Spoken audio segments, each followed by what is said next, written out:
Shortly after Eazy passed, several members from Ruthless Records were involved in a probate case. While this was going on, a judge ordered Ruthless shut down and the doors to its Woodland Hills office to be closed. During this time, my guest today, Raphael Kazarian, a 19-year-old at the time, and his friend Joshua Allen decided to do the unthinkable. They decided to hack the Ruthless Records answering machine voicemail and direct all calls to their crash pad in Toronto. In the hacked answering machine message, they stated that Ruthless Records had relocated to Toronto. Because Ruthless Records operations had been halted, the altered answering message stayed like that for months. So calls that were intended for Ruthless Records started going to Kazarian and Allen. Although they were big Eazy fans, they had no idea of the chaos this would cause. This situation even got the FBI involved. Here to tell his story is Raphael Kazarian, the 19-year-old who hacked Ruthless Records' voicemail. Before we jump into the Ruthless situation head on, let's talk about your life. What was going on in your life right around this time? I grew up in Scarborough. Like, I don't know if a lot of you people in the States would know where that is, but that's like one of the boroughs in Toronto. And it was a rough place to, grow up. So I was always a hustler. I was that kid that would go to the grocery store and move the packer out of the way at 5 years old and start packing the old ladies vegetables and stuff in a bag and carry it to her car and get a $5 tip kind of guy. You know what I mean? Okay. Yeah, I was like a hustler growing up, my whole freaking life. So basically what happened was when I moved to Ottawa, I started playing with telephones, calling 1-800 numbers, hacking them. It was like my thing, I was really good at breaking into answering machines, hearing different countries, listening to their messages on their answering machine, stuff like that. So I ended up doing that one night at my buddy's apartment, as you know, to a bunch of different CDs, psychic lines, and all that stuff. And this is what came out of that, was this whole Ruthless Records being taken over by us. Crazy story, man. You were 19, right? Yeah, I was about 19 years old. Okay. 18, 19. You got to remember, I closed the file on this a long, long time ago in my brain. You know what I mean? So when I saw those FBI files and I heard Ben Westhoff, the guy that writes the book Gangsta Gangster, on YouTube talking about it, it gave me like pins and needles, bro. I was sitting here like, what the fuck? These guys are talking about me. You know what I mean? I didn't think anybody knew about it. And then I found the FBI files and I was like, damn. But the way we were back then growing up was me, Joshua, a whole bunch of our friends. We're typical 90s kids. We're wearing the 8-ball jackets, advisory parental hats and all that stuff, Just being 90s kids, smoking weed, you know what I mean? Hanging out at malls like mall rats, doing dumb things in arcades. It was that era. We'd listen to NWA, drive around all day, smoke weed, you know what I mean? Before the Eazy thing, you were able to hack Hootie and the Blowfish's voicemail? Oh, yeah. I hacked Hootie and the Blowfish and basically changed. I listened to all the messages people were calling in. It was pretty boring. But I changed the answering machine to say, Hootie's a bitch. Hootie's a loser. Hootie, and I was a big Hootie fan. So, you know what I mean? But yeah, I hacked it. And then I'm going through CDs. I was high out of my tree. This is 3 a.m, bro. It was the party had ended. I'm still at my buddy's apartment. I'm smoking weed on the couch, and there's an old stack of CDs on a fucking the coffee table. So I'm bored, I'm okay, the guy's phone's for free. Did you know the whole story about why I'm at this guy's apartment on the telephone? No. So this dude, Josh Allen, moves here from England. We all meet up. We're homies, blah, blah, blah. We're doing things. We go out a lot, whatever. He gets an apartment under his twin brother's ID that lives in England. So he puts the whole apartment under his twin brother's name, the telephone line under his brother's name. He basically doesn't give a fuck if he doesn't pay rent for the next 3 months and they throw him out, or doesn't pay the phone bill. So when I was the phone's free and my love for fucking with telephones, I was like, wow, I'm going to fucking call psychic lines. I literally debunked the psychics in my head. I was like, these guys don't, they don't know nothing. You know what I mean? because like I'd ask questions and they would fuck up on it. I got bored and eventually hit the CDs and started calling the 1-800 numbers on the back or the 151, whatever area codes in the back, right? From this phone that's free. And then I changed the answering machine on Ruthless. I hacked it. I listened to all their messages. I knew nothing about what was going on at the time. You know, we didn't have internet. There's no smartphone. You know, the only thing I would ever read was like Word Up magazine or shit like that. And they never talked about any of this background stuff in there, you know? What was the process of hacking a voicemail? Like, did you just pick different numbers? What was your way of getting into voicemails? So, like, as I said, man, I was a youngster. All I did was, like, you probably had hobbies, collecting comic books, I don't know, whatever you did. My hobby was picking up that telephone and just dialing the fucking 1-800 numbers and trying to hack into them. I don't know why, I was fascinated. It was like, almost like I was autistic when it came to the telephone. You know what I mean? And I could just hack any machine as a kid. So when I hit up NWA's tabletop, bro, that thing's a joke. Tabletops are like the worst answering machine you could have because all you got to do is hit. So there's 4 numbers that are going to release the answering machine, right?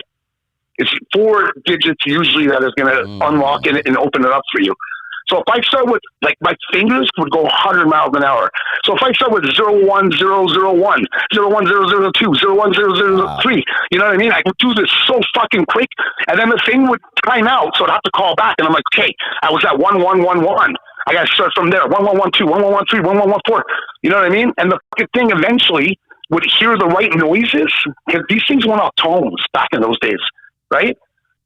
So if they would hear the right tone, the thing would open up and let me in. And the minute it let me in Ruthless Records, I started listening to their messages. There was like, I guess a lot of like bill collectors type people calling in at the time because people are wondering where the fuck the money is, you know?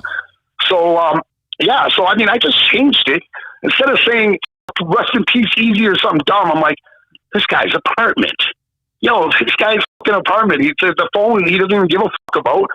So I gave his phone number. I said, Ruthless Records has moved to Ottawa, Toronto, Canada is what I said. I don't know why everybody's saying Ottawa, but Toronto, Canada. I figured people would know Toronto more than Ottawa if they're American. Yeah. If I ask you where Ottawa is, you're not going to know where the fuck Ottawa is. Hey, it's Canada's capital, right? Right. But you're not going to know that. You're not going to know that. So I said Toronto in the message. Now I go home the next day, whatever. I go to school. I'm doing whatever I do at 19. And my buddy fucking calls me while I'm about to have supper with my family. And my mom's like, this guy, Josh, she's a little Lebanese woman. She's like, this boy, Josh, call, you know, like yelling at me. I said, oh, okay. So like when the phone rang, I answered it. And he's like, you got to come the fuck over here, bro. And I'm like, what's up? He's like, did you fucking give my phone number out last night? I go, no. I'm like trying to remember what the fuck I did. And he's like, I don't know, man. I'm getting people calling me, singing, Eazy, rest in peace, R.I.P., blah, blah, blah. He's like, what the fuck? Who'd you call? And I'm like, what the fuck? I go, okay, listen, I'm going to eat my food. I'm going to fucking rush over there. This guy lives far from me. I got to take buses and shit to get there. You know what I mean? The hardest part about taking the bus, brother, is parking it. It's hard to park the bus. It's easy to take one. But listen, so I go to the guy's apartment, and I'm starting to listen to all these different people singing and fucking rapping, and I'm like, holy fuck. And he's like, bro, you got to make this stop. I'm like, bro, we can make money with this. These people think we're ruthless. If this number, you know what I mean? If this number calls back, I don't know how and we tell them that your music is good and this and that, we could probably make some money out of this. So I banged up my head and came up with a formula to, you know, make some money. But you got to remember, I'm 19 years old here, right? Mm-hmm. Yeah. When you say make money, what was your plan? Like, I didn't have a plan, brother. I didn't have a plan at the time. All I knew was all these people are calling and they're vulnerable. You know what I mean? Yeah. I was bad, bro. I was on my fucking worst behavior that night. Yeah. You know what I mean? So yeah, and then we just started figuring out if we tell these people, we call them individually, numbers back, and tell them that their singing is amazing. You guys are the next blah blah blah. We need new artists for Eazy. What we're doing right now is like we're collabing with new Ruthless artists, old Ruthless artists, and we're doing a tribute CD for Eazy. And we'd love to have you on it as a new artist. You know what I mean? So I'm pretty much just fucking honking their horns, bro. That's what I was doing. I was honking their horns, big up in them. They'd feel like king, that nobody would believe that. And then I told them they got to send us a demo, pictures, and anywhere from 100 to 500 band member. I think in the beginning I started with 100. because I didn't even think they would fucking send it, right? And did people actually send any money? Oh my God, bro. Bro, it was heaven. It was payday. Money was falling from the skies, brother. Whoa. Brother, we fucking probably cleared 5,000 minimum a week. That's US, bro. You know, we're going out, we're buying drip, we're buying fucking Jordans, we're buying all the newest shit. Money didn't matter. We're spending it like we're fucking, you know, bars, clubs, partying, girls, you know what I mean? All that power. It was all that power, bro. Okay. It was like, it felt euphoric, man. It was like a power, you know what I mean? When did it go from being fun to being scary? I don't know, brother. I'm going to be honest. I don't think I was ever really scared. You know what I mean? Because at 19 years old, you're bulletproof. You know what I mean? So I don't think I was ever really scared. Like scared. Yeah, I was a little nervous, but I don't think I was ever scared. How long did the voicemail stay up, to the best of your knowledge? I'm going to say more than 2 months. Damn. It felt like eternity. I'm not going to lie. The FBI got involved. What can you tell us about that? Yeah, it did. Yes. I didn't know about the FBI, but so what happened was, you know, the NWA movie that came out? Yep. Straight Outta Compton? Yep. So right around that time is when I started really figuring out, because I think I went to that movie with all my friends, right? Thinking, is my name going to pop up? Or is something about a hack machine going to pop up anywhere in this movie? I was waiting for it. You know what I mean? And I saw nothing. That made me curious. That made me jump on the internet, start looking up, you know, the NWA lost tapes, for example, or NWA. You know about the lost music, right? So, yeah, talk to me about what you know about it, because we've had Mike Klein, head of business affairs and security of Ruthless Records, on the show, and he discussed it. Klein. But, yeah, talk to me about Mike what you know about that. What's up with Mike Klein? I listened to that clip. I didn't even know who the fuck this guy was. I don't know this guy from Adam. You know what I mean? I didn't know about him when I did this. I didn't know he was even involved. Why is he getting accused? Maybe he should ask himself that question. It's still unanswered, brother. When did you first hear the name Mike Klein? From you guys, actually. Really? Okay. I listened to the Alonzo show, and I'm like, what the You know what I mean? Like, bro, I don't know you. I don't know who you are. It's like, how can you be mad at a couple of kids that need some money? Fucking respect the hustle, right?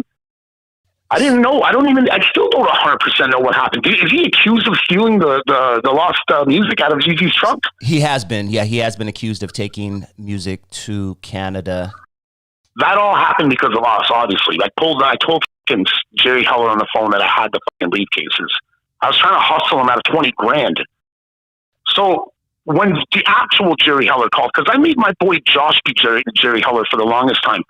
Because, like, if I'm talking to you on the phone and you're a good rapper, I'd be like, I'm passing you over to the boss, Jerry Heller. He wants to talk to you. They're all blown away. Part of the hustle, right? Getting the money. Yeah. So they get to talk to Jerry on the phone. But the real Jerry calls in. Imagine my fucking face. He's like, hey, how you doing? Who are you guys? And I'm like, well, what do you mean? We're Ruthless Records. And he's like, I'm Ruthless Records. He starts telling me, fucking, going on, is Jerry Heller? I don't even know who the fuck Jerry Heller is. To me, the only thing I knew was NWA's tapes. I'm in Canada. I don't know shit about shit. All I know is I love Eazy, Ice Cube, Dre, Yella, Ren. You know what I mean? I don't know Jerry Heller. I don't know Mike Klein. I don't know fucking. And this guy's on the phone with me, and apparently the phone was tapped with the FBI on there. And this guy's just fucking yapping a lot of bullshit. And I'm just like thinking, okay, how can I extort him too? You know, the ball's so rolling. I'm so fucking invested that I'm like, how can I hustle this guy? And he's like, what did Tamika give you? Blah, blah, blah, blah, blah. And I'm like, well, the 2 briefcases. I came up with titanium briefcases. Apparently I hit the nail on the head. There was actually 2 titanium briefcases, not just briefcases, right? So he's like, okay, well, if you could show me proof, I'll be more than glad to send you the money. And then he's trying to get us to come to LA to testify against Tamika Woods. So now I'm like, okay, well, Tamika's a pretty strong, I don't know if you know her, but I'm acting. I don't even know who the fuck Tamika is. I know it's his wife, but I'm acting. And I'm just like, you know, like, she could have us killed down there. I can't come there. Just send me the money. I'll send you your stupid fucking tapes and I'll leave. He's like, I can protect you. You know what I did for Eazy? I fucking protected him when some gangsters were coming after him. He's telling me this whole fucking story, bro. It was. I wish I could have recorded that convo. The FBI have it, apparently. Apparently the FBI have all the voice clips. You know what I mean? Damn. He probably called us 5 times. He probably called like 5 times. You know what I mean? And what was it? What do you think his aim was in calling you guys? He was more about the fucking, when he called me, he wanted to find out who set up the business. It was more about his court case and the stolen cases, right? That's why the FBI is there, because fucking Jerry called them and said, I have the guys in Canada. Imagine, like, I'm 19 years old sitting on a fucking couch getting high. I hack an answering machine, and now I got the FBI looking down on me. How the fuck is that, bro? When you really, really break it down and, like, think the severity of the situation could have been, it's fucking insane. Dude, I wish I had all the fucking tapes and evidence, all these different fucking people that called me. I had a whole box in my room. But I was a kid. I'm living in mom's fucking house. You know what I mean? It's up in the closet. Like, this is the shit I would revisit once a year and look at and laugh. All the tapes. You should have heard some of these people singing, bro. The funniest shit you ever heard. And we're big up in them like they're fucking gangsters. Like they're going to be the next fucking Eazy. You know what I mean? Sending us their $500 from Boston. This white group, they're all a bunch of fat guys, and they had a song called, it goes on. Girls should be tripping when we go skinny dipping. Girls be some shit, dude. Me and my brother would drive around laughing our heads off at these guys rapping and looking at their pictures. Like they went out and paid all this top dollars for the pictures, you know? Damn. And sent it to us like studio style, man. It was rough, bro. It was like we did a lot of bad shit, but we didn't care. Like we were young, you know what I mean? So people were sending you their tapes, sending you their black and white photos. Girls, bro. Girls are sending me kitty pics, fucking ass shots, fucking sending me fucking rabbit's foot trinkets from all over Tennessee, the fucking, you know, Knoxville and here and there. And it was like, imagine just being 19 years old. I haven't even fucking really traveled without my parents. And I'm getting the attention, all this fucking attention from all these people. You know what I mean? I'm making money hand over fist, and it's seamless. You know what I mean? Like, how do you feel? How do you feel at 19 years old? Do you even know emotions yet? Right. You know, you haven't even, it's like you started your first business robbing Eazy. Well, not Eazy per se, but the fucking Ruthless Records company. Trying to extort money out of fucking people, especially Jerry Heller. You know?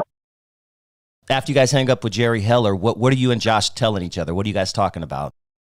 You know what we're talking about? He's scared shitless. Okay, this guy's fucking bugging out always, and I'm the one that's always keeping him calm. Yeah, Josh was always tripping out like, bro, like fuck, how are we getting all this money? I'm like, I don't enjoy this shit, man. Why are you freaking out, dude? Blessings, you know what I mean? But yeah, he would be tripping out. I just go, listen, this is what you got to do. This is how you got to play it.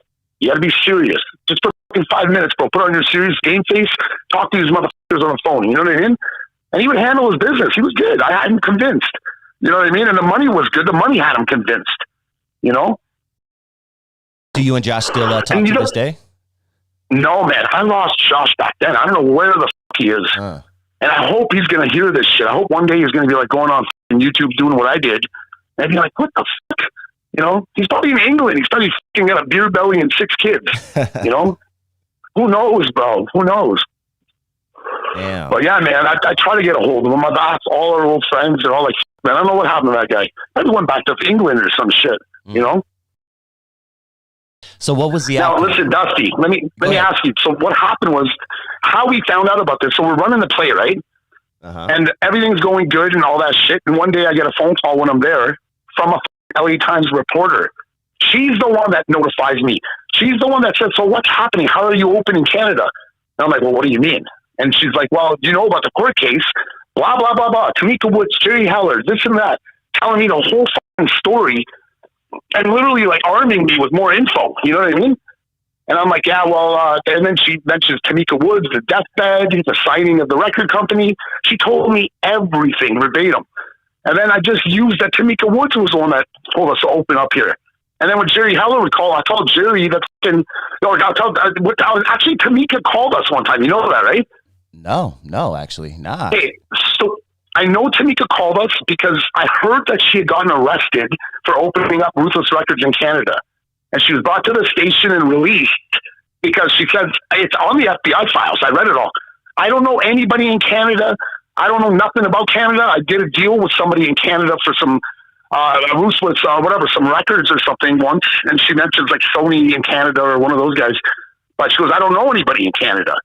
Right? So then I hear about that. And then we get a phone call. Anyway, we get a phone call from some lady on the phone saying, who are you? Who gave you the right to open up? Like yelling at me. yelling at me. And I'm like, what the f-? I go, Jerry Heller. You know what I mean? And she's like, wow, blah, blah, blah, said some shit, hangs up the fucking phone on me. I go, that has to be Tamika Woods. There is no goddamn way that's not Tamika Woods, because what lady would call me yelling at me? Did you ever think that your door was going to get kicked in and that this whole thing was going to end back then? Or were you just riding the never. wave? I never thought the door was going to get kicked in, but I thought we were pretty slick. You know, like, I don't know. I'm 19. I'm not thinking big bad FBI's getting involved. You know what I mean? Yeah. So, no, I didn't think the door would get kicked down, but I mean, could it have? Of course. Right? From what I'm hearing now, it's like they were fucking steps away from kicking in our door. You know what I mean? Mm. Yeah. So then we got a lot of interesting phone calls too, right? From different fucking people. Yeah. So different rappers, different fucking, people saying we owed money. Even the guy on the NWA, you know, the guy that plays the guitar? Stan the Guitar Man? Yeah, you could probably, you know what, if you interview him, I guarantee you, he'll say he called Ruthless Records Canada and he asked about his money. Yeah, man, that was one of them. There was a Laylaw that called in, you know, Laylaw above the law? Of course, R.I.P. Laylaw, yes. Yeah, okay, Laylaw was another one that called in, and I had a nice conversation with the guy explaining that Ruthless is, you know, temporarily here and blah, blah, blah, and I don't know what the fuck he wanted to talk about, but he was talking. Craig Mack had called in once. Yeah, and little Kendrick Lamar would call in every fucking day. We call him Little Kenny. Yeah, this kid from Compton, and his mom would be on the phone sometimes. We never took anything from Kenny. You know what I mean? We never did, because he was like a little buddy. He sent us school pictures. He'd send us like rap tapes about him going to school, on the tape rapping about like the bus and bullies and this and that. So you know he what had I to mean? be about 7 at this time then, right? Because he was born in the... I was going to say 7 or 8. Yeah, I thought it was 8. I have a school picture with the stars in the back, you know, like that backdrop they do at school pics. Yeah. He'd send us all this. He was like our boy. He'd call in every day. Imagine this kid thinking he's best friends with Ruthless Records growing up. You know what I mean?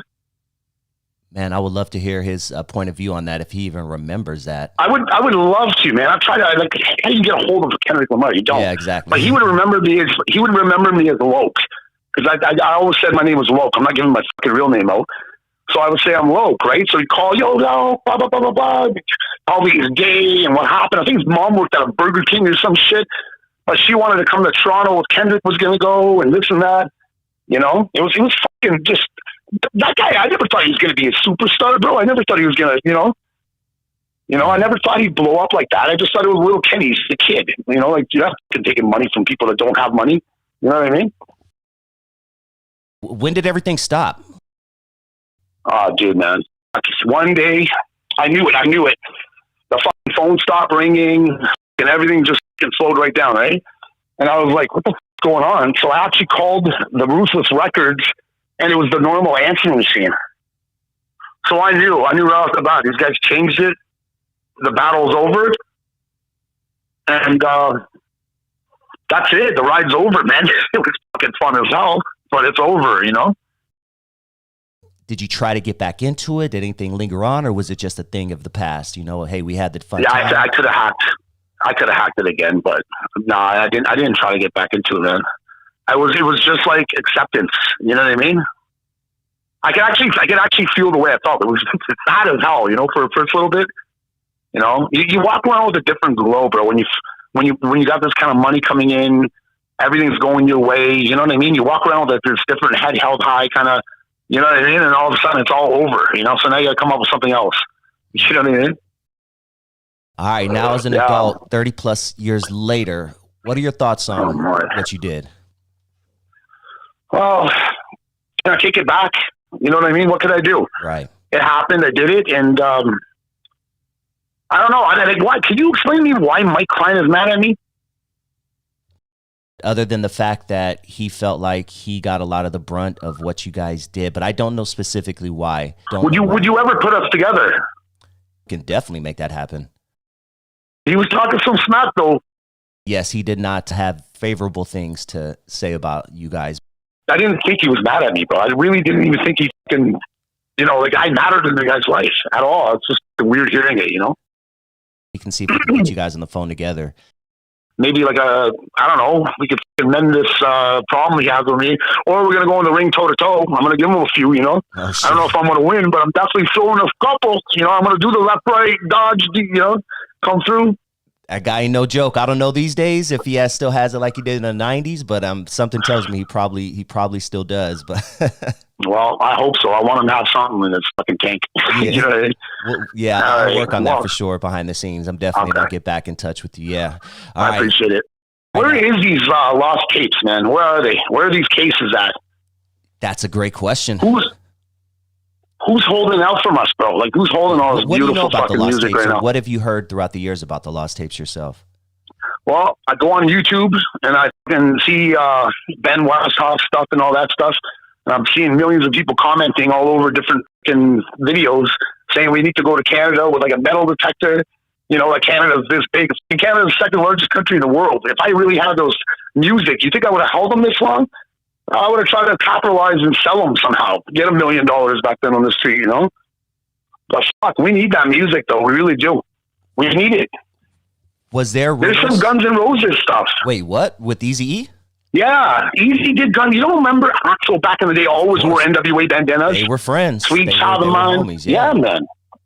So they did shit together. This is what I've heard. I've heard that from many different places that they did shit together. There was an NWA Eazy collab. Sorry, not NWA. Guns N' Roses and Eazy collab. There was different collabs on these. Like we're missing out, man. Somebody's got these. They're somewhere because they were stolen out of the back of his Mercedes, right? That's what one of the rumors I've heard.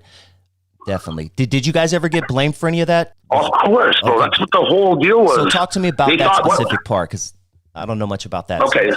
Jerry Heller was basically calling to find out where those cases are. Why am I in Canada opening up Ruthless Records? Who put me up to it? He believed Tamika had the cases because where was Eazy's Mercedes when he was in the hospital? Signing over his life to Tamika Woods on his deathbed. What kind of shit is that, bro? Tell me this woman ain't a hustler. Comes from where did she used to work prior, you know? Prior to Ruthless, I don't, but I'll look it up while we're talking. She worked for Motown, apparently. She was a head up. And then she comes over, you know, starts with Eazy. The guy marries her on his deathbed. Even Jerry was telling me, he goes, Eazy would have never married her. Never. He would have never married her. That's why the whole fucking court battle was. You know, because he knows that Eazy didn't sign anything. He wouldn't sign anything over to no one. How many kids did Eazy have? So yeah, man. So those fucking cases are somewhere, bro. I don't know where they are. I wish I did. I really do. But guys, don't come to Canada with metal detectors because you're going to be here for fucking years finding nothing. Maybe you'll find gold. You get lucky, but that's about it. This whole thing is in the past, obviously. Have you got hit up by anybody since then? You know, the FBI, any law enforcement, anything else? Or is it just not a shoe print? Disappeared, done and not done? A shoe print. Yeah. Yeah, I'm only getting hit up by podcasts, like, you know, I saw Ben Westhoff's thing. I commented on it. That's how he got a hold of me. He commented on it, and one of his big listeners kept messaging me saying, "You need to contact Ben." This was going on for like 3 years, man. At least 3 years we were back and forth, and I never wanted to say shit because I'm like, if I tell this guy, then I'm saying that I'm the guy that did it, right? So I could probably get arrested. I didn't know about the timeline, and you know, I'm not digging that deep. I'm just looking out for me. Right. I'm just looking out for myself. You know what I mean? So finally, when he called me the last time, I was out somewhere with friends, and I'm like, yo, I'm out with friends. And he's like, listen, Raphael, I just want to let you know it's past the statute of limitations. And now we can actually fucking talk about this. And I'm like, you know what? Let me call you tomorrow and I'll talk with you a little bit. So it sunk with me. I'm like, yeah, it's been over fucking 25 years. You know what I mean? Yeah. I think that's a statute. I think that's a statute of limitations. What, 25 years? Okay. I don't know. I'm not sure, but he knows this shit, you know? Man, I appreciate you sharing your story. I know you have some business things that you have going on. We talked about a clothing line, a couple of other things. I started up, we got some restaurants and stuff, but we started up a clothing line called Ticket Clothing. It's literally a ticket stub, and the ticket basically signifies life. You need a ticket for heaven. You need a ticket for hell. You need a ticket to get into the red carpet event. You need a ticket for the football game, tennis game, opera. So it's like the ticket to life. And eventually, I'd like to collab with like artists. I like to collab with because it's a ticket stub. Like imagine the yoga pants, okay? Like nice yoga pants, kind of like a Lulu, but they got a ticket stub in the back. If some girl likes that pants and she takes a camera and points at the ticket stub, it's going to bring her right to where those pants were. And the girl that bought the set of pants is going to get rewarded for somebody else buying them off her fucking ticket stub. Okay. You know what I mean? I can see. Okay. So it's this wide fucking range of clothing brand. You know what I mean? And it's pretty fucking cool. Ticketclothing.com is where you go to find some of it. We're just starting out, so be patient with us. Ticketclothing.com. Beautiful. What can people expect from it? Clothing with our brand on it, man. Our love, a good quality clothing. You know what I mean? We're coming through, man. We're coming through. We're doing it up in Canada. Slowly but surely, you know? Make sure you guys follow that. I'll put the link in the description as well. Ticketclothing.com. Yeah, man. If you guys are ever in Ottawa, come to the Dobro's Pizza. It's one of my pizza places me and my family own. That's one of the best pizzas in the world, brother. Really, really good pizza. Dobro's yes, sir. Pizza. There it is, man. All right. Any last words? Any rumors you want to clear up? Anything that's out there that you want to give your side on before we head out? Like I said, man, what I did when I did was at a time when I was a youth. You know what I mean? I would never probably do that hustle ever again the way I did. You know what I mean? I'm more older now. I know consequences. I know what right from wrong. All humans should. But I just want to say, fucking again, to all the people, if anybody's listening to this that got robbed by me, I am so fucking sorry, man. I went with the times, bro. I rolled. You know what I mean? And maybe you guys could tell your story if anybody out there is one of the people, one of the thousands of people that have taken their tape and money and whatnot. Maybe you could contact this podcast and be on here. Tell the side of the story of how that conversation went. You know what I mean? I specifically want to hear from that group in Boston with all the white. yeah, man. Yeah, I wonder what happened. I don't know what happened, but they were all the last message I got from them, because their manager wanted to put 500 in too, because he said he's part of the package. Last fucking message I got from that guy was, "You fucking scammed us, FBI motherfucker," and I hung up the phone on him. You know what I mean? I'm like, what the fuck? Damn. Yeah, dude, it was just fucking crazy times, man. There's so much, but my memory, like, you gotta think, like, I fucking locked this up for so long, because, okay, fine, I told a few friends, I robbed Eazy, Ruthless Records. Oh, yeah, so what are you doing tomorrow? Like, who the fuck's gonna believe you? Who's gonna believe you? You're talking to Craig Mack, you're talking to this guy, you're talking to Lady Law on the phone. Okay, like, how much fucking marijuana you smoking these days, bro? Slow down, Fuck. So, eventually I got tired of saying it because I looked like an idiot. As excited I was to tell my friends, you know what I mean? My good friends knew. I got about 10 fucking friends that listen to these guys' songs, messages, you know what I mean? Yeah. I wish I had a record company, bro, because some of these guys, they'd probably be huge today. They were so good. So there were some good ones out of some of the BS. Oh, lots of good ones, man. There was so many good fucking rappers, man. It was unbelievable. There was one from Columbus.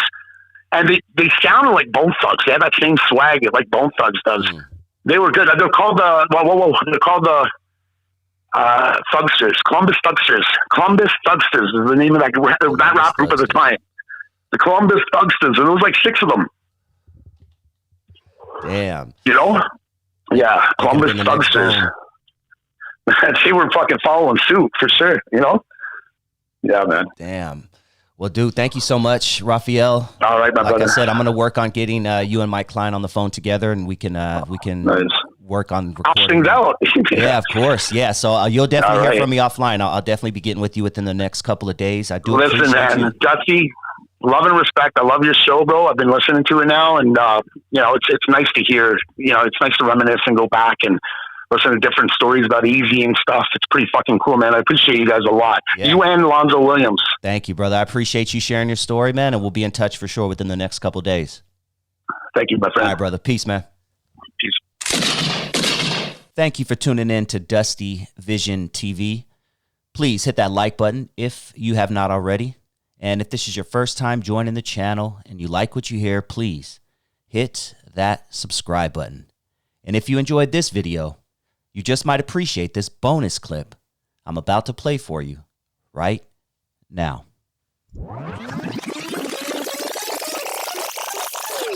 Alonzo Williams is one of the most influential, if not the most influential pioneer in the history of West Coast hip hop. This dude did everything when it comes to West Coast hip hop, okay? When they were doing stuff on the East Coast, he was doing stuff over here. He's had hit songs, all that shit. Here is his response to Kid Frost saying that Latinos are the reason Tupac is big, NWA is big, and a slew of other black artists are big. Second clip that caught my attention. What are your thoughts on that, Lance? Motherfucker ain't lying. Motherfucker ain't lying. We gonna start with that, or we gonna keep it pushing? This is a man who has been in the music industry since the late 70s. He saw it go from disco to hip hop, and he was right there during the transition, making things happen behind the scene. And the first thing he says after hearing Kid Frost say what Kid Frost says is motherfucker ain't lying. He is not lying. As world-class wrecking crew, 85 to 90% of the crowds I played for was Latino. Stop that. World-class wrecking crew. What did he say? 85 to 90% of his crowds were Latino? This man traveled all over the country when his hit song, especially based off his hit song, Turn Off the Lights. Here he is saying 85 to 90% of his audience, which eventually became NWA's audience. Keep that in mind. This is pre-NWA. World Class Wrecking Crew had Dr. Dre in it and DJ Yella.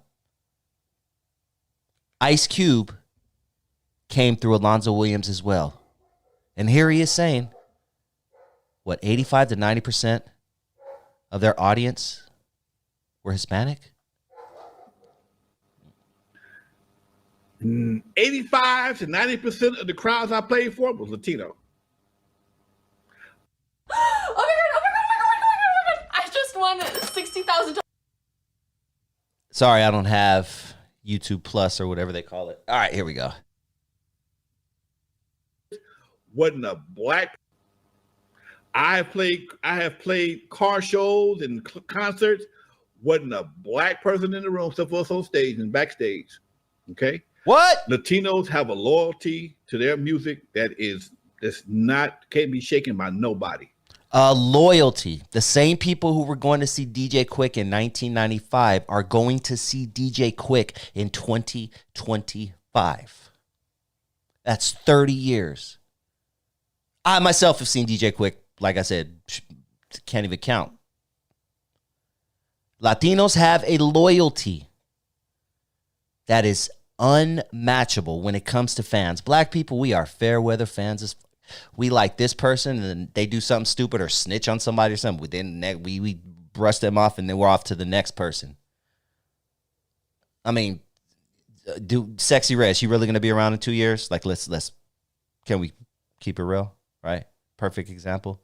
Latinos, they're gonna commit their support to you for 30 goddamn years.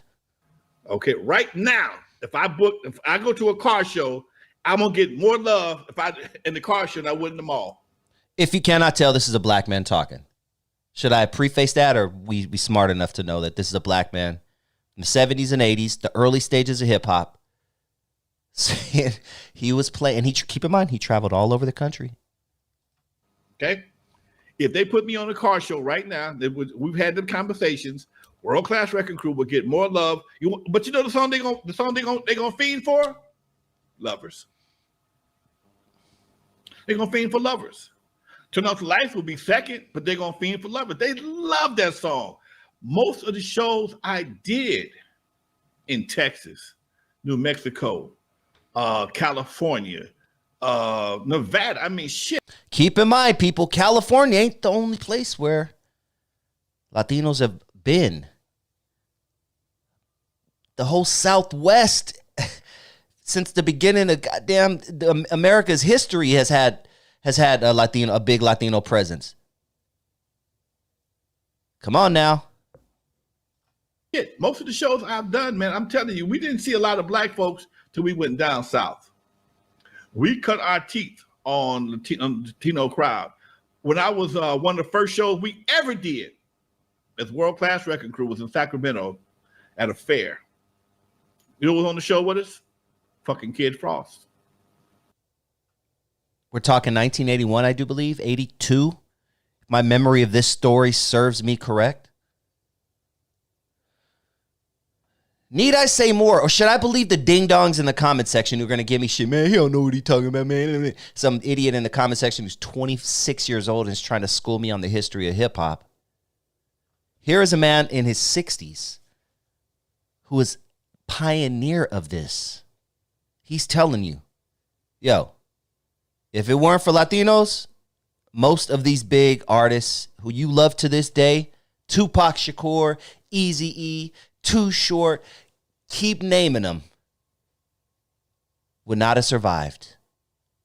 What do you think? Comment down below. Please hit that like button if you haven't already. And if this is your first time joining the channel and you like what you hear, hit that subscribe button. And Eazy-E made a few appearances on Arsenio Hall. Eazy-E, legend. We lost him way too soon, you know, but thankfully he's immortalized in these clips. I first remember Eazy-E on Arsenio Hall back in the day when he was wearing the hockey mask and he wasn't talking during the interview. Eazy was a big troll. Like, Eazy knew how to troll before trolling was even a thing. And there's a classic clip of Eazy-E. I'm not going to play that one specifically, but there's a classic clip of Eazy-E doing an interview with the hockey mask and not saying anything. Everyone else in NWA is speaking for him. It's pretty cool bit that they did. But this one right here is when Eazy came out, and it was right at the height of the Ruthless versus Death Row, the Eazy-E versus Dr. Dre situation, and Eazy-E sat down with Arsenio Hall. Hey, can I ask you a question about you personally? Is there a misconception about Eazy-E that you would like to look into the camera and clear up? Because we hear so much, we see so much. What would you like to say about Eazy? Let me see. First of all, I want to start off with those studio gangsters out there. No, wait. What's the Who's he talking about? Who you guys think he's talking about, huh? We know who he's talking about. Eazy off top coming out, getting right at Dre and Snoop, man, calling them studio gangsters. I just want to define it for Middle America, a studio gangster. Somebody that's not real, they go in the studio and all of a sudden become hard when they used to do dance music. Shout out World Class Wrecking Crew. Shout out Lonzo. Eazy-E taking a dig there, though. Okay. You know, I'll tell you about it a little later. Okay. I don't believe nothing they say anyway. Talking about I ganked them for whatever and all that, so don't ever believe everything you hear. Yeah, okay. Ganked them. Y'all remember that word ganked? I haven't heard ganked in a minute. Ganked means stole from them. So Dre was going around saying Eazy was stealing from them and things like that. When in all actuality, contracts are contracts. It is what it is. And Eazy was sending Dre checks for a very long time, but Dre moved addresses so much that he didn't know he had a mailbox full of checks at this other address that Eazy had been sending to. And like, he looking back, he was like, damn, I've been tripping over nothing. That's a whole other story y'all need to check out if you are interested in that beat. But let's go back to Eazy-E on Arsenio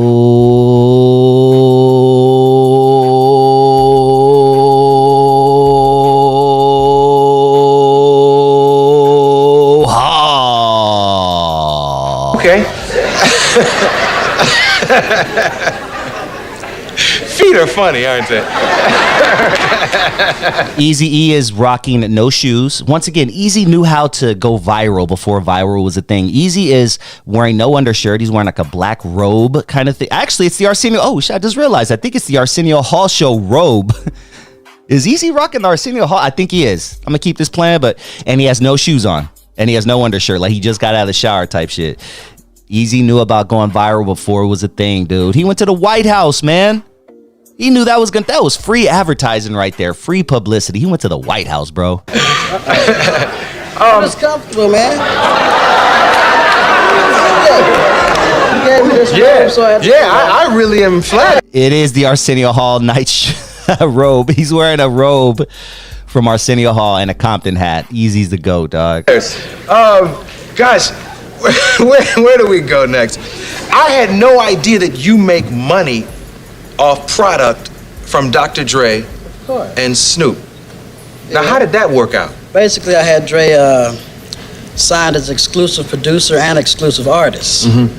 So when Dre tried to make his deal over at Interscope, you know, I was included for the next 6 years. So you can say all you want to say. Dre Day only met Eazy's payday. Y'all remember that bar, don't you? Dre Day only meant Eazy's payday. Basically, you could diss me all you want, but I'm going to get paid. Because that's why I say Dre Day is only Eazy's payday. Oh, there you go. And that's real. There you go. R.I.P. Why don't y'all just make up? He already made up. You ain't never seen him with the lipstick and Oh, lace. no, I mean. Uh-oh. Shout out World Class Wrecking Crew. Y'all remember when Eazy released that picture of Dr. Dre in the sequins and the makeup and things like that?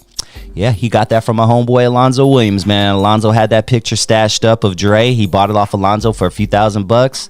Immortalized in hip-hop history. I mean, get back together. When I first met y'all, you were a group and everything, Yeah, it was cool. and we need so much to try to get to unity among brothers, you know, because there's so much out there that's against us all, you know. Is there a chance that one of you could call each other and just squash all this? Basically, if I got dissed by, over a couple of million people heard about me trying to be hardcore, I don't think I want to make up. Yeah. You know? Yeah, but you understand. Business is business, you know. I'd do a record with him. Home in his latest. Damn, man. Business is business. Classic, dude. Classic. R.I.P. to Eazy-E, man. He was such an entertaining cat, and that voice is forever, homie. That voice is eternity. There will only ever be one Eazy-E voice, and I'm so glad he gave us the music that he did. Let's keep it pushing, guys. We are playing clips from Arsenio Hall, man. What do y'all remember about the Arsenio Hall show? What was your favorite moment from the Arsenio Hall show? Please comment down below. Comment down below what your favorite moment from the Arsenio Hall show was. Before we continue, I'm gonna ask you guys to hit that like button real quick, to smash it for me. I see you out there. Please smash it. Smash it right there, and you'll get some wings. Like, you smash every time you smash the like button, God gives an angel wings. You know what I mean? Or he gives a weed head some good kush or something. I don't know. But please smash that like button. Hit that like button. I do appreciate it. And if this is your first time joining the channel and you like what you hear, please hit that subscribe button. The market we're going after, we're mainly for the people. I mean, for us, the West Coast, there's a lot of talent around that guys really don't have the opportunity to have a chance to prove themselves. So far as GF Entertainment goes, with the studio and the films, we're giving all the youngsters opportunities from all the neighborhoods where basically we haven't forgot where we came from. So we bringing all the talent back home. I'm definitely going to do a future show on Suge Knight. He deserves a whole show in himself. He actually has a podcast right now from behind bars. Check it out.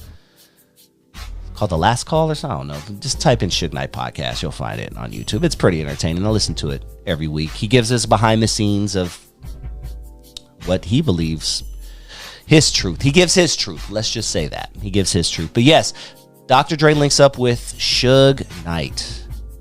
And they go half on a baby. They go half on Death Row Records. And this is my favorite time in hip-hop right here. I would say my favorite time in hip-hop started in 92, probably 92 to like 95, 96. That was my favorite time in hip-hop. Such a great time. The music to me was amazing. The music was some of the best it will ever be. And this is when Dr. Dre produced some of his best music ever.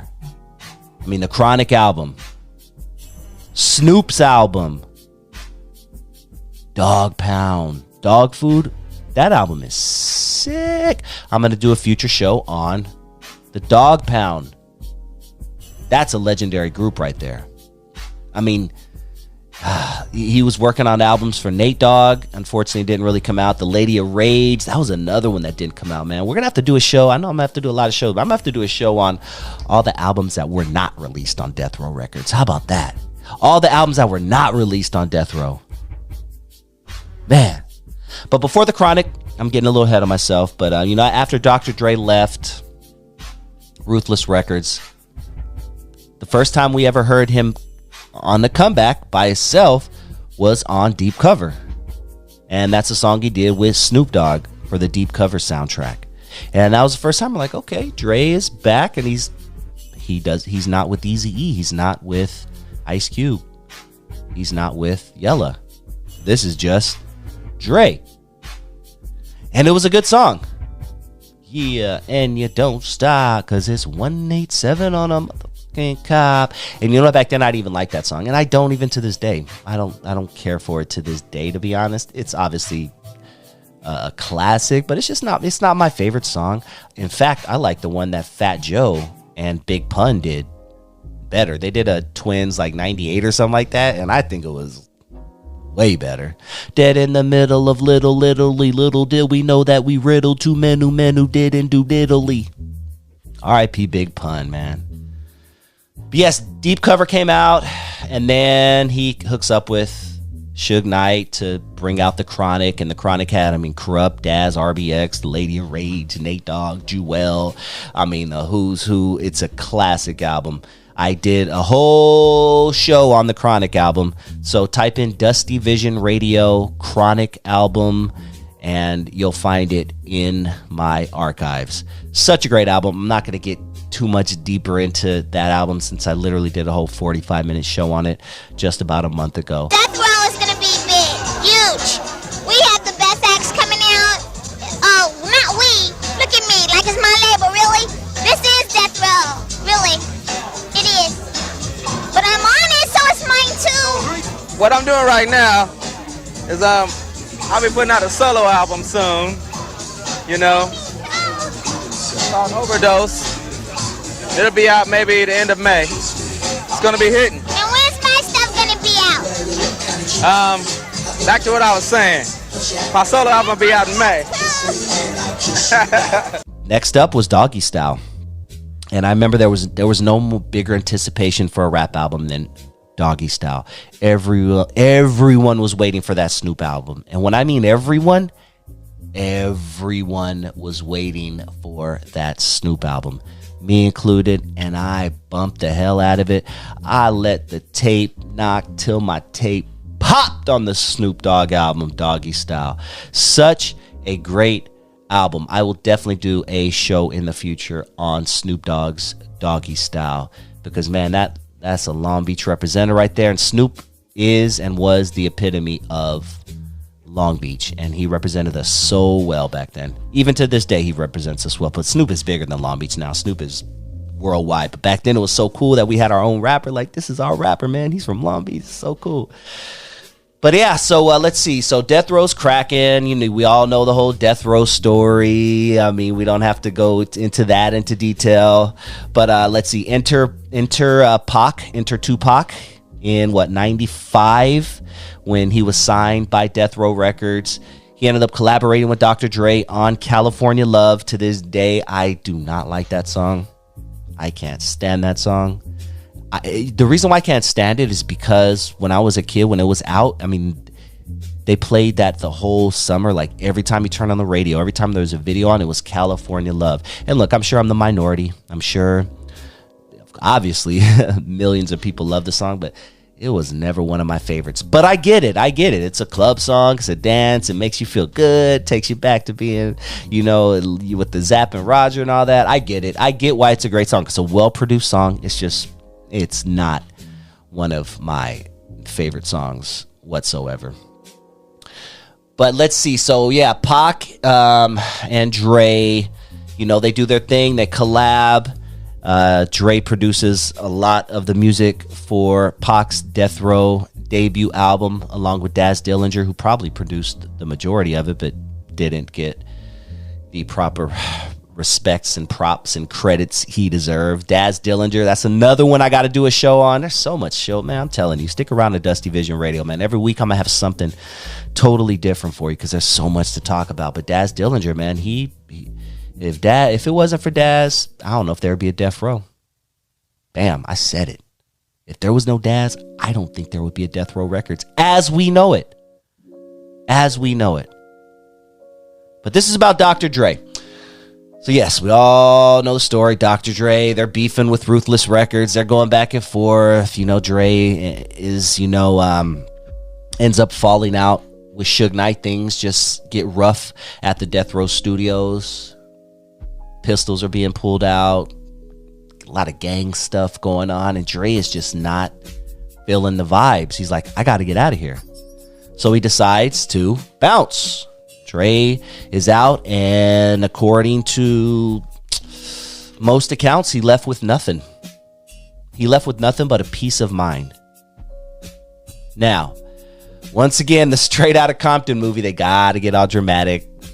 I don't think it happened the way it happened in the Straight Outta Compton movie where Dre like turns around all dramatic and be like, aftermath, and was like fucking goes into the smoke and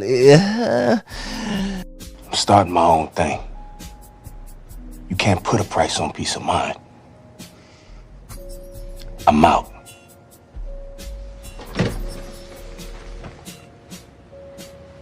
I got all this nigga's money. I got everything. Get the fuck out. Go.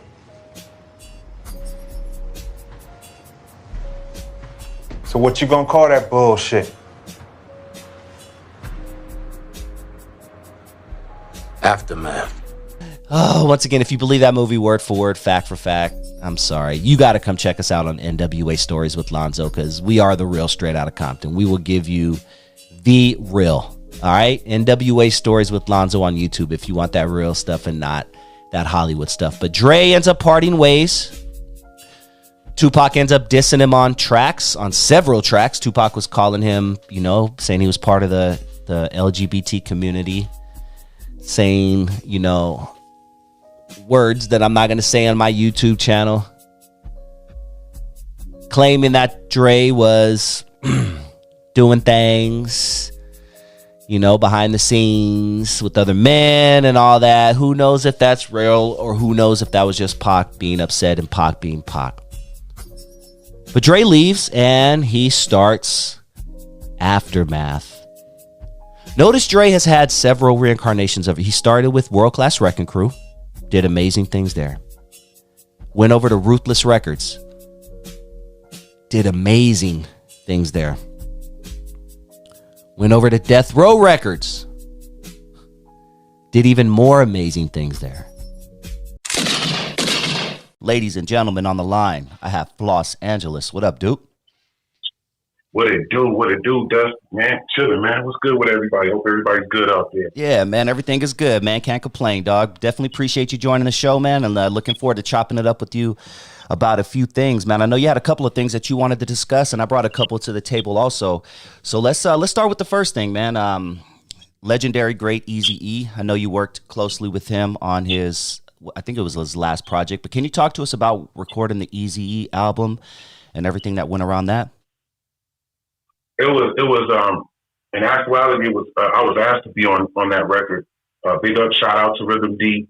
Rhythm D was Eazy-E's personal producer. That did Compton City G's for Eazy and produced for Mac 10, Snoop, and and the list goes on.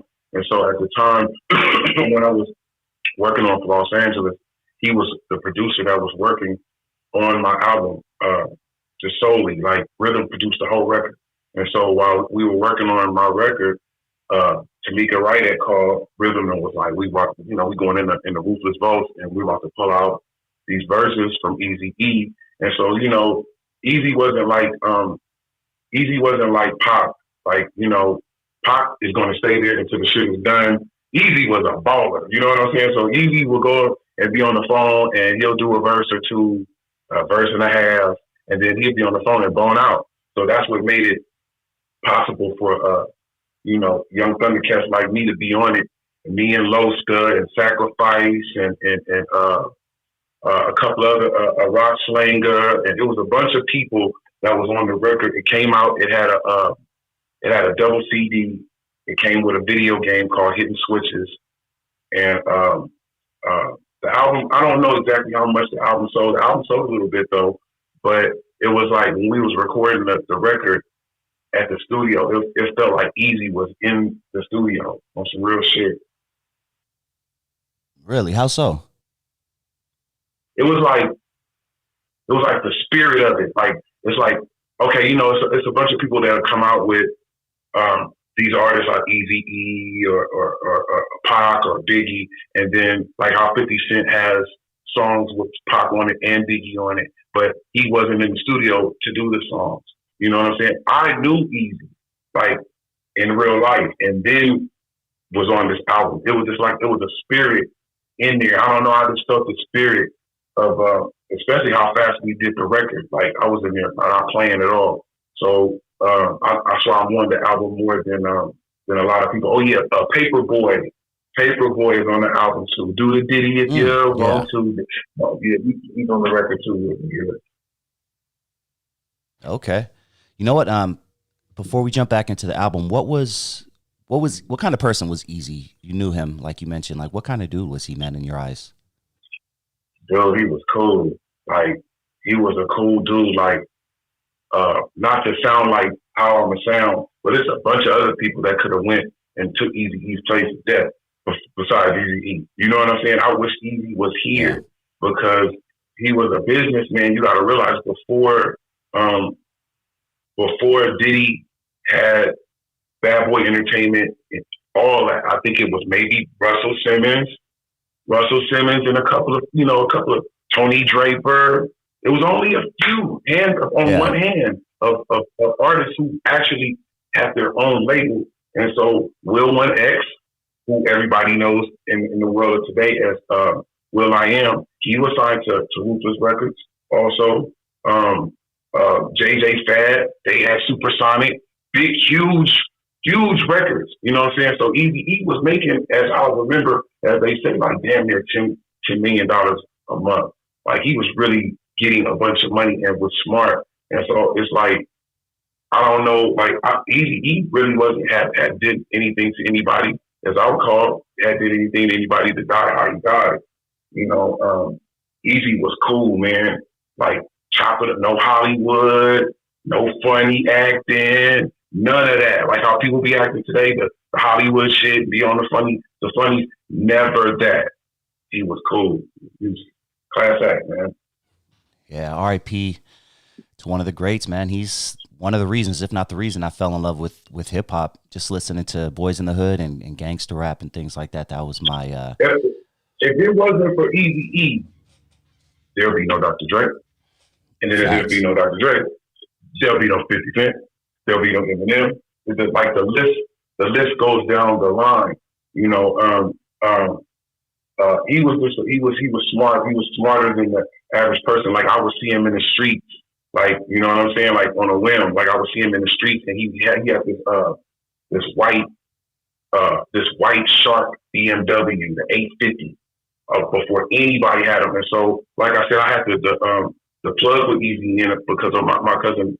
Another plug because of my cousin being Big Ron and his personal bodyguard, and then Rhythm being his producer. It was like I see myself about to be signed to Ruthless, but the day that Eazy died, it was around my birthday. My birthday's March 13th, and Eazy died like right around that time. Yeah. And I was in the studio with Laylaw, rest in peace. And I remember Law saying, "I gotta get out of here. I gotta go to the hospital. Eazy is sick. Eazy near death. Eazy died or something." I was like, "What?" Like crazy. You know what I'm saying? Like crazy. It was a sad day, bro. What do you looking back, you know, do you think he passed away, the records stated he passed with AIDS, or do you think there was some funny business? Yeah. He definitely died of AIDS. And not only did he die of AIDS, he died of super AIDS. I ain't never seen nobody die that fast, like from AIDS. Wherever Eazy, I think, was given AIDS, Like people say his lifestyle, and he had a bunch of women and all that. He didn't. You know what I mean? And he was on that, but I think Eazy definitely special was something that went on with it. You know what I mean? Like Eazy had power, he had position, and sometimes people don't like that. You know what I mean? I ain't gonna really put out the real narrative that I heard, but I think that it wasn't just by accident. Some have said Suge Knight himself has mentioned that. You know, he went, I guess, viral 15 years ago on that late night show. I don't even know if Suge did that. I don't even think that, even though Suge said that, like, I don't even think that Suge did that.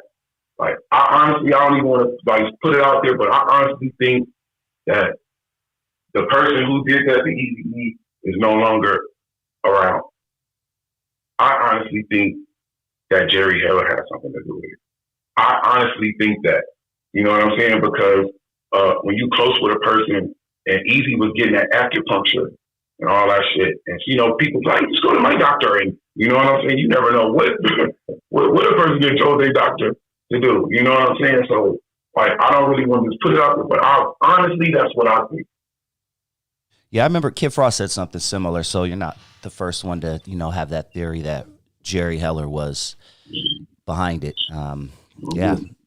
You said super AIDS. A lot of things going on with this industry. And then, you know, Dusty, today, you know, the smear campaigns and all these type of things, I feel like the people who are running the music industry, the people who really, like, run this shit, like the gatekeepers, those people, you don't know what they look like and you don't know who they are, but these people are running this industry. And while everybody's doing a bunch of pointing the finger at everybody it's them who are getting these artists killed. You know what I'm saying? And off, because nobody's looking at them. You know what I mean? They're far away. So there's a lot of things going on in this world like that. Michael Jackson should be talking about. A lot of things going on.